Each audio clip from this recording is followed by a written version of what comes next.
राति सुत्दा राम्रै सुतेको बच्चा बिहान उठ्दा चाहिँ 38 डिग्री ज्वरो आएको हो कि इन्फ्लुएन्जा भएको पनि भर्खर 1 महिना पनि भएको छैन फेरि ज्वरो। नानीलाई चाहिँ सासूसँग छोडेर चाहिँ बाबु र म भएर चाहिँ हस्पिटलमा गयौँ। आजभोलि चाहिँ बाबुको फेभरेट क्यारेक्टर चाहिँ आमपाममा र बाइकिङमा भएको छ। बिरामी जति भए पनि यो बच्चाहरू जहाँ गए पनि खेल्न चाहिँ नछोड्ने के।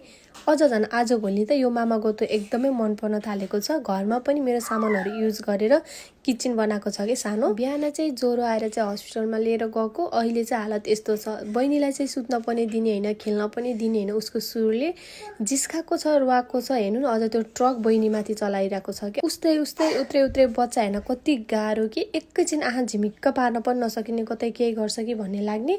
अब बोकेर पनि कति काम गर्ने। एक्लैले चाहिँ यो दुईजना बच्चा होइन साह्रै गाह्रो कि। बिरामी नभएको भए चाहिँ बरु बाहिर पार्कतिर लिएर जान हुन्थ्यो। अब बिरामी छ कता लिएर जानु। घरमा राख्नु त यस्तो अत्यास पार्छ। ओ माइ गड, देख्दा मात्रै सजिलो, साह्रै गाह्रो छ।